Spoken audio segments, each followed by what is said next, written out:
মোহাম্মদ ইউনূসকে কিছুতেই ক্ষমতা ছেড়ে যেতে দিব না আমরা। একটাই কথা, বিচার তারপরে নির্বাচন। ভারত এখানে মাতব্বরি খাটাচ্ছে, নির্বাচন খেলা করে আমাদের যে সংস্কারের কাজগুলো সেইগুলোকে ব্যাঘাত ঘটাচ্ছে। আমরা লাগাতার কর্মসূচি চালিয়ে যাব গণতান্ত্রিক উপায়ে, জনগণের দুর্ভোগ যেন না হয় সেদিকে খেয়াল রাখবো। জনগণকে আমরা বলবো, আমরা নির্দিষ্ট কোনো ব্যানারে আসি নাই, আমরা কোনো রাজনৈতিক দলের ম্যান্ডেট পূরণ করতে আসি নাই, আমরা জনগণের ম্যান্ডেট পূরণ করার জন্য আসছি।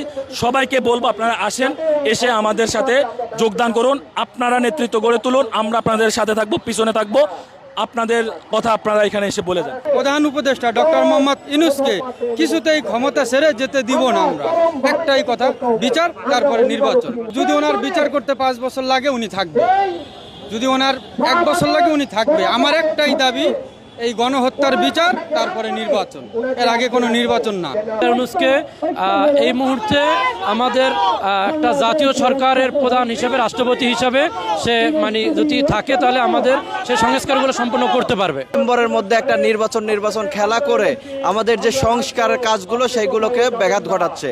এবং আমরা চাই রাষ্ট্রের সংস্কার করতে যতটা সময় লাগে ততটা সময় এই ডক্টর মোহাম্মদ ইউনূস সরকারকে দিতে হবে।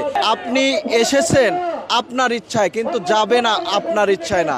এখানে আপনি চাইলেই একটা রাষ্ট্রের দায়িত্ব নিয়ে হঠাৎ করে চলে যাবেন, সেটা কিন্তু বাংলাদেশের মানুষ এই জন্য কিন্তু আপনাকে বসায় নাই।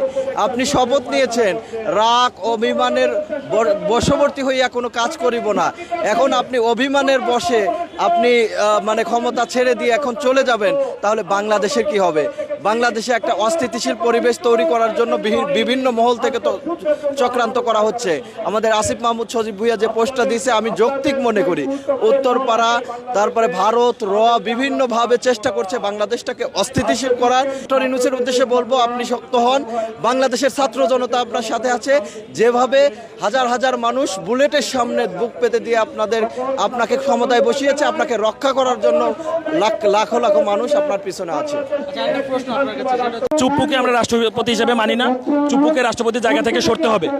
তো চুপ্পু সরে গেলে সেই জায়গাটা কে বসবে? সেই জায়গাটায় আমরা রাষ্ট্রপতির ক্ষমতায়নে সেই জায়গাটা সম্প্রসারিত করে, সংশোধন করে আমরা ইউনূস স্যারকে রাষ্ট্রপতি হিসেবে দেখতে চাই। পাশাপাশি এই বিতর্কিত যে ইন্টারিম উপদেষ্টা মণ্ডলী আছেন, এনজিও যারা নিজেদের তপলা ঘটিবাটি ভারী করার তাগিদে আছেন, তাদেরকে বাতিল করে সকল রাজনৈতিক দলের অংশগ্রহণে, সকল বলতে একটু নোট করে দিচ্ছি, যারা বিগত 16 বছর শেখ হাসিনার নির্যাতন নিপীড়নের শিকার হয়েছেন, তাদের নিয়ে আলোচনা করে ঐক্যমত্য করে একটা জাতীয় সরকার গঠন করতে হবে, যেটার মেয়াদ থাকবে সুনির্দিষ্ট, আগে ঘোষণা করতে হবে। পাশাপাশি এই জাতীয় সরকারের অধীনেই আওয়ামী লীগের বিচার করতে হবে।